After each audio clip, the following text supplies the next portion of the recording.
2009년 11월 11일부터 매해 열리는 광군제 쇼핑 행사가 있습니다. 이 광군제 출발점이 알리바바의 대표인 마윈이 솔로로 살아가는 사람들, 이런 사람들이 쇼핑을 통해서 위로를 얻으려고 만든 겁니다. 그래서 일자가 4개가 겹치는 11월 11일을 그렇게 선택을 해서 이벤트 행사, 마케팅 전략을 이제 한 거죠. 그게 발전해서 지금의 광군제 쇼핑 축제라는 것이 이제 생긴 겁니다. 이게 얼마나 대단하냐면요, 신문에 봤더니 이 초당 판매가요 58만 3천 건, 초당이요, 초당 58만 3천 건이 판매가 되었다고 그래요. 판매 금액만 3,723억 위안, 중국 돈으로요. 그러니까 우리로 하면 63조 정도 된다. 그러니까 어마어마한 규모인 거죠. 코로나 때문에 이 중국 경제도 어려운데 중국 경제에 신호탄이 될 정도로 이게 영향을 미치는 그런 쇼핑 행사가 된 겁니다. 우리가 알고 있는 세계적인 기업들, 이 알리바바라든지 또 구글, 애플, 페이스북, 또 아마존 같은 기업들이요. 이 기업들이 이런 세계적인 기업이 될 수 있었던 데는 플랫폼이라는 이 역할, 이 기능이 있었기 때문입니다. 플랫폼이 아시죠? 소비자와 생산자를 연결시켜주는, 이어주는 이 역할을 한 겁니다. 그래서 이게 어마어마한 기업들을 만든 거죠. 이런 시대를 일컬어서 연결시대라고 합니다. 연결시대.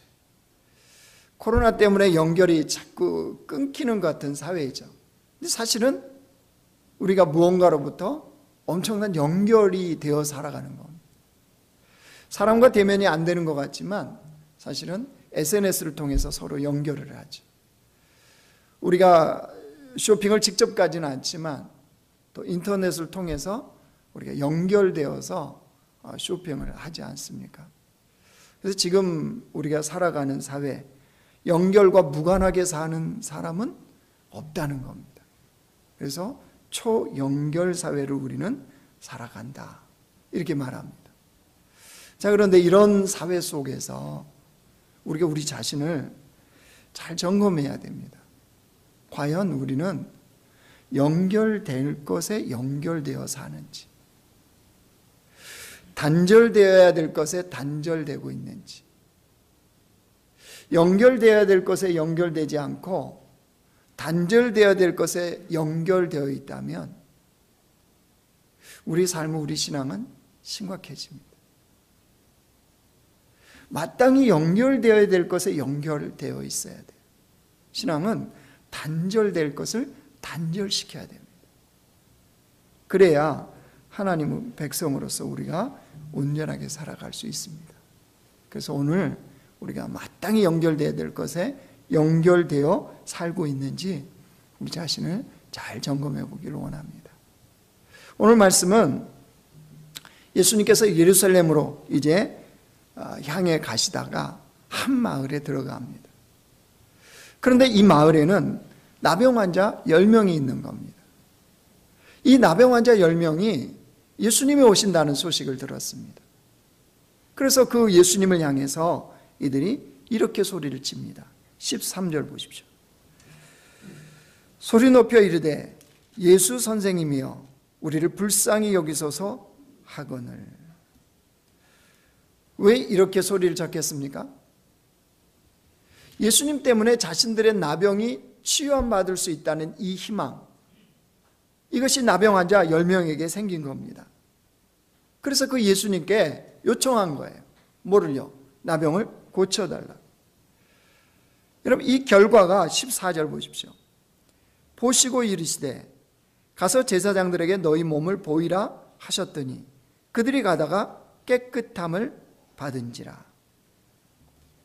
어떤 일이 벌어졌습니까? 10명 모두가 예수님의 말씀대로 제사장들에게 가다가 그 길거리에서 자신들의 나병이 다 나아버렸습니다. 길거리에서 어마어마한 기적을 지금 이들 10명 모두가 경험한 거죠. 성경은 이렇게 본문이 끝나가는 것 같은 그런 상황에 이르렀는데 한 사람이 다른 행동을 합니다. 이렇게 마무리가 되는 것 같았는데 사마리아 한 명이 다른 행동을 해요. 15절 한번 보실래요? 그 중에 한 사람이 자기가 나은 것을 보고 큰 소리로 하나님께 영광을 돌리며 돌아와 예수의 발 아래에 엎드려 감사하니 그는 사마리아 사람이라. 예수님께 돌아와 감사했다는 거죠. 그런데 여러분, 이 결과가 어떤 결과로 연결되는지 우리는 압니다. 19절 보세요. 그에게 이르시되 일어나 가라, 내 믿음이 너를 구원하였느니라 하시더라. 이 사마리아 사람은 육체의 질병인 나병에서 구원받았을 뿐만 아니라 그의 영혼이 구원받는 이 은혜로까지 연결이 된 겁니다. 여러분, 그에게 나병은 참 어렵죠. 보통 어려운 게 아니죠. 인생이 끝난 것 같은 그것이 그 사람에게 나병이었습니다. 근데 그 나병으로 인해서 이 사마리아 사람은 영원하신 주님과 연결이 이루어졌다는 사실이에요. 10명 중에 유일하게 이 사마리아 사람 한 사람만이 영원하신 예수님과 연결되는 사건이 일어난 거예요. 여러분, 우리는 무엇을 이것을 통해서 깨닫습니까? 이 놀라운 은혜로의 이 연결, 구원으로의 이 연결, 그것은 감사에 있었다는 거예요. 감사. 여러분, 그래서 감사는 믿음으로 연결하는 것이라고 하는 겁니다. 감사는 믿음으로 연결됩니다. 여러분, 생각해 봅시다. 죄인인 우리가 구원자이신 예수님과 연결될 조건이 뭡니까? 그거는 믿음밖에 없습니다. 예수님을 믿어야 됩니다. 오로지 예수님을 믿는 믿음밖에 그 주님과 구원자이신 주님과 연결할 그 조건이에요. 근데 그 믿음과 연결시키는 역할을 하는 게 뭐냐? 감사입니다. 감사. 감사가 그 믿음으로 연결하는 역할을 한다는 거예요. 예수님께서 갈릴리 지역에 와서 복음을 전하셨습니다. 그런데 이 갈릴리 지역 사람들이 복음을 거부합니다. 예수님이 무참하게 실패하는 상황에 이르렀습니다. 근데 그때 예수님께서 하나님께 기도를 합니다. 근데 기도가 이런 기도예요. 누가복음 10장 보여주세요. 제가 읽겠습니다. 그때 예수께서 성령으로 기뻐하시며 이르시되 천지의 주제이신 아버지여, 이것을 지혜롭고 슬기 있는 자들에게는 숨기시고 어린 아이들에게 나타내심을 감사하나이다. 옳소이다. 이렇게 된 것이 아버지의 뜻이니이다. 예수님 지금 무슨 기도하고 있습니까? 감사 기도하고 있습니다. 천지의 주제이신 아버지여, 감사하나이다. 아니, 그 실패의 자리에서 예수님은 지금 감사 기도를 하고 있습니다. 왜일까요? 왜 실패의 자리에서 예수님은 감사 기도를 하고 있을까요? 천지의 주제이신 하나님 아버지의 섭리를 믿기 때문입니다. 그 하나님을 신뢰하기 때문입니다. 그러니까 감사가 가능한 거예요. 예수님은 분명하게 알고 있었던 거예요. 하나님 아버지와 연결이 감사에 있다는 사실이에요. 그래서 여러분, 하나님의 나라는 감사의 나라입니다. 하나님 나라에 불평과 불만과 원망과 이게 있을까요? 내 삶의 자리에 불평과 불만과 원망이 있다면 거기에 주의 나라가 아직 임하지 않은 겁니다. 주님의 나라는 감사가 있습니다. 그래서 납비문학에 이런 말이 있어요. 오는 세상에서는 모든 제사가 그칠 것이나 감사의 제사는 영원히 남을 것이다. 마찬가지로 모든 고백은 그칠 것이나 감사의 고백은 영원히 남을 것이다. 여러분, 감사가 하나님 나라이고 감사가 하나님과 연결하는 그 연결점이 된다는 사실이에요. 그러니까 주를 믿는 백성들이 그 삶에 하나님의 나라가 임하였는지 안 임하였는지를 보려면 그의 고백과 그의 삶에 감사가 있는지 없는지를 보면 되는 거예요. 자, 그렇다면 하나님과 우리와 연결점이 감사라는 걸 알았어요? 어떻게 살아야 이 감사가 우리의 삶에 멈추지 않고 있냐는 거예요. 오늘 이 사마리아 사람을 통해서 우리가 깨닫고 또 우리 삶에 적용하기를 원합니다. 여러분, 10명이 다 같이 나병이 나왔어요. 근데 한 명 사마리아 사람은 예수님께 와서 감사했고 9명 어떻게 했어요? 그냥 제 갈 길로 갔죠. 이 9명을 두고서 예수님께서 안타까워하십니다. 18절 보실래요? 이 이방인 외에는 하나님께 영광을 돌리러 온 자가 없느냐 하시고, 이 이방인 사마리아 사람 한 사람 외에는 하나님께 영광을 돌리러 온 자가 없느냐. 여러분, 예수님의 이 안타까움이 보이십니까? 자, 그렇다면 이 사마리아 사람 한 사람 동일한 장소에서 동일한 주님의 은혜를 입고 동일하게 나병이 나았는데 어떻게 이 사마리아 한 사람은 예수님께 발길을 돌려서 죽게 와서 감사하는 것이 가능했을까요? 오늘 15절 16절이 그 이야기를 하고 있는데 메시지 성경으로 제가 기록해 왔습니다. 이 메시지 성경을 보시면서 한번 무엇 때문이었는지 한번 발견해 보십시오. 제가 읽을게요. 그들 가운데 한 사람이 자기가 나은 것을 알고는 하나님께 소리 높여 감사하고 영광을 돌리며 가던 길을 되돌아왔다. 어떻게 다 감사해야 할지 몰랐던 그는 예수의 발 앞에 무릎을 꿇었다. 그는 사마리아 사람이었다. 여러분, 무엇이 보이십니까? 사마리아 사람이 감사할 수 있었던 무엇이 보이십니까? 여러분, 이게 보이면 왜 나는 내 삶의 현장에서 한 명의 사마리아 사람이 아니라 9명의 그냥 가버렸던 사람과 같은지를 우리가 알 수 있게 되어져요. 한 명의 사마리아 사람, 예수님께 돌아와 감사할 수 있었던 이 사마리아 사람, 뭐가 있었나요? 감사는 감격할 줄 알아야 감사합니다. 감격이 있을 때 감사하는 거예요. 9명은 아마 당연한 것으로 여겼을 겁니다. 무슨 말인가요? 그분은 예수님이시라며. 그분은 눈먼 자도 눈을 뜨게 하신다며.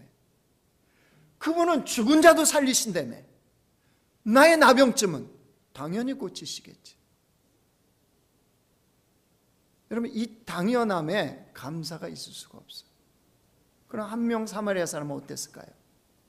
자신의 나병이 고침받은 것을 본 순간 무슨 마음이 들었을까요? 감격되었을 거예요. 예수님의 능력이 내 몸에 임하였구나. 예수님의 은혜가 내게 임하였구나. 예수님의 그 긍휼과 자비가 내게 임하였구나. 이 감격이요. 이것이 감사로 연결되는 거예요.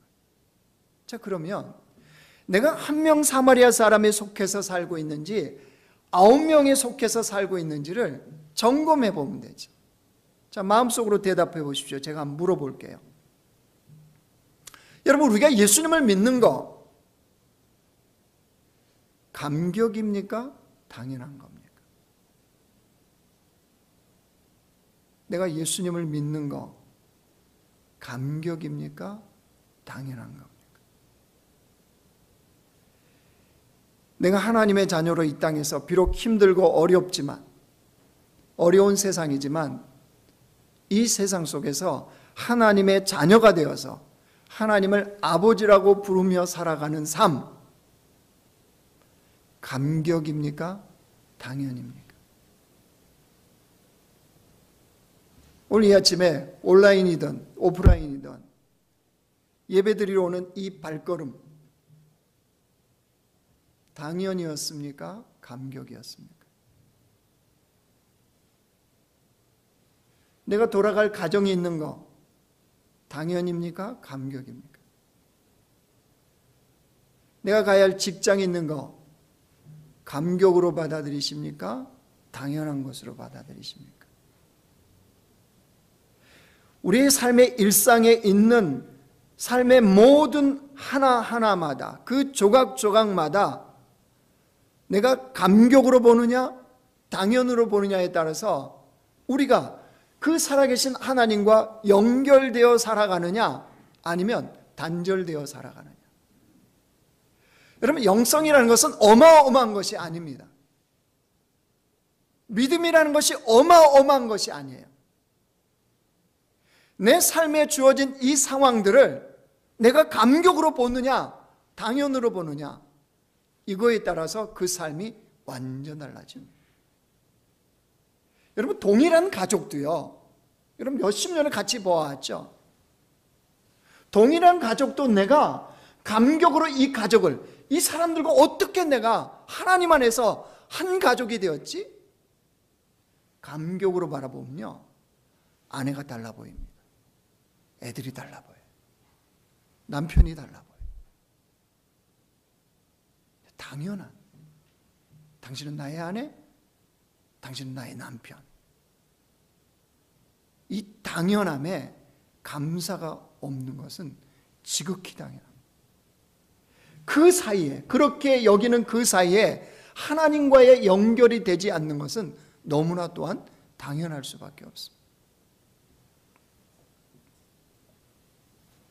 다윗이요, 성전을 건축하고 싶은 감동이 왔어요. 그래서 하나님께 성전을 건축하고 있다고 하니까 하나님이 그 마음만 받으시죠. 그러면서 하나님이 다윗 왕국에 대한 언약을 주세요. 그때 다윗이 어떻게 반응했는지 보십시오. 사무엘하 7장 보였어요. 제가 읽을게요. 다윗 왕이 여호와 앞에 들어가 앉아서 이르되, 주 여호와여, 나는 누구이오며 내 집은 무엇이기에 나를 여기까지 이르게 하셨나이까? 주 여호와여, 주께서 이것을 오히려 적게 여기시고 또 종의 집에 있을 먼 장래의 일까지도 말씀하셨나이다. 주 여호와여, 이것이 사람의 법이니이다. 주 여호와는 주의 종을 아시오니 다윗이 다시 주께 무슨 말씀을 하오리까? 다윗이 이 고백을 오늘 집에 돌아와서 사무엘하 7장을 다시 한번 읽어보십시오. 어떤 마음으로 이 고백을 하는 것 같습니까? 감격입니다. 감격. 주 여호와여, 종이 무엇이길래, 우리 집안이 무엇이길래 그 영원한 언약을 하십니까? 사무엘하 7장은요 다윗의 감격이 다 들어가 있어요. 말 한마디 한마디. 그러니까 하나님이 다윗을 좋아하시는 거예요. 여러분, 다윗이 완벽하나요? 아니요, 그렇지 않아요. 뭐 외적으로 뭐 볼품이 뛰어났나요? 그렇지도 않습니다. 사무엘이 기름 부으러 갔을 때 여러분, 하나님 하신 말씀이 있잖아요. 중심을 봐야 된다. 중심을. 그렇죠? 다윗이 범죄를 해요. 그죠? 자녀들은 엉망이에요. 아니, 우리하고 동일해요. 보면은 똑같이 범죄하고 똑같이 계산하고 다윗에게도 똑같은 마음이 있어요.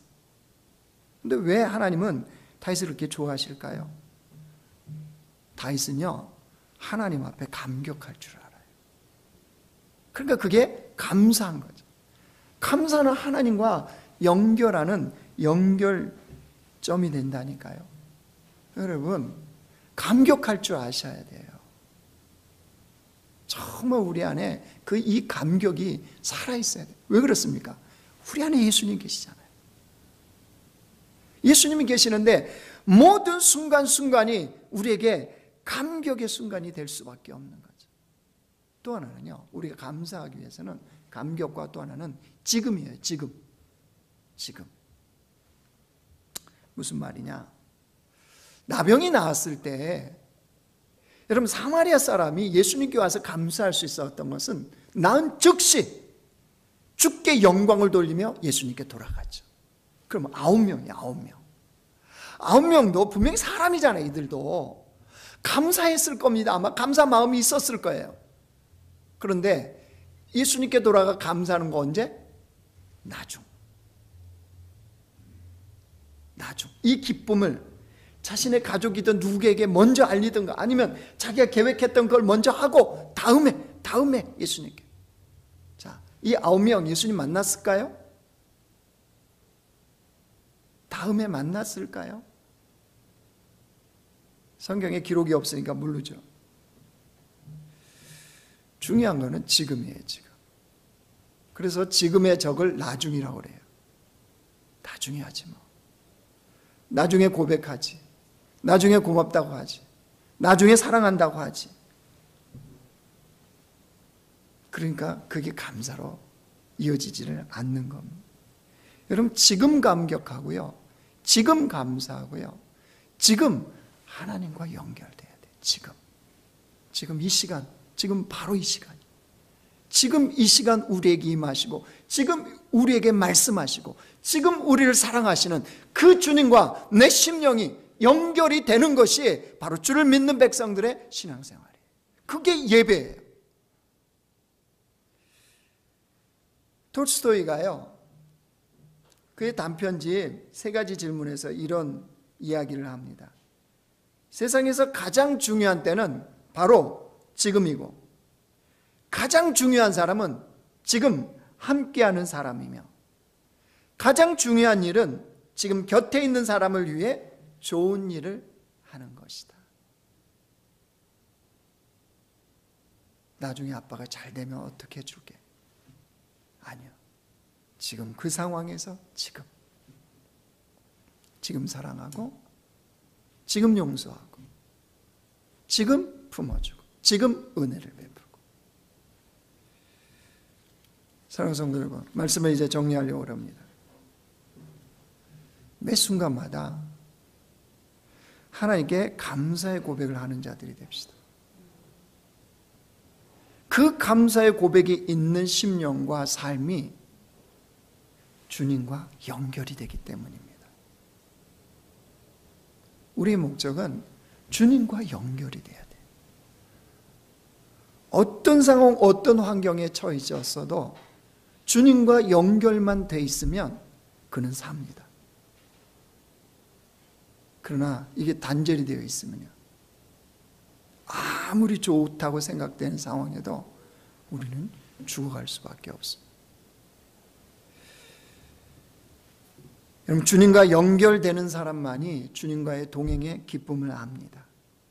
하나님께 영광을 돌리는 것이 가능해요. 근데 우리가 이렇게 다짐하고 나가지만 우리 아시죠? 그 다짐이 쉽지 않다는 거. 다짐이 삶으로 드러나는 거 쉽지 않아요. 왜 그렇습니까? 우리 안에는 그렇게 살 능력이 없어요. 우리가 100번, 1000번을 다짐해도 다시 옛생활로 돌아가는 거, 우리에게는 그렇게 살 능력이 없습니다. 그럼 어떻게 해요? 그렇게 사신 분이 계세요. 누구요? 예수님. 그러니까 그 예수님을 믿는 믿음으로, 나는 안 되지만 예수님을 믿는 믿음으로 그 발걸음을 시작해 보는 거예요. 그때 그 주님과 연결이 이루어져요. 그러면 그 삶을 사는 것이 가능해집니다. 여러분, 오늘이 예수님께서 죄로 말미암아 죽을 수밖에 없는 우리의 영혼을 구원하기 위해서 이 땅에 오신 성탄을 기념하고, 부활하신 주님께서 다시 이 땅에 재림하시는 그 재림을 기다리는 대림절 첫째 주일입니다. 이 대림절 첫째 주일에 우리가 깊이 묵상하고 깊이 생각하고 깊이 하나님 앞에 나가야 되는 것은 그 주님과의 친밀한 연결이에요. 여러분, 이거보다 더 가치 있고 이거보다 더 귀한 게 없습니다. 주님과 친밀하게 연결되어 있으면 삽니다. 그런데 그것을 가능케 하는 게 뭐라고요? 감사예요, 감사. 그래서 내 안에 감격이 살아나요. 지금이요, 지금. 그때 우리는 주님과 연결된 복된 주의 백성으로 사는 것이 가능해집니다. 우리 모두가 그런 삶을 살아가기를 주의 이름으로 축원합니다.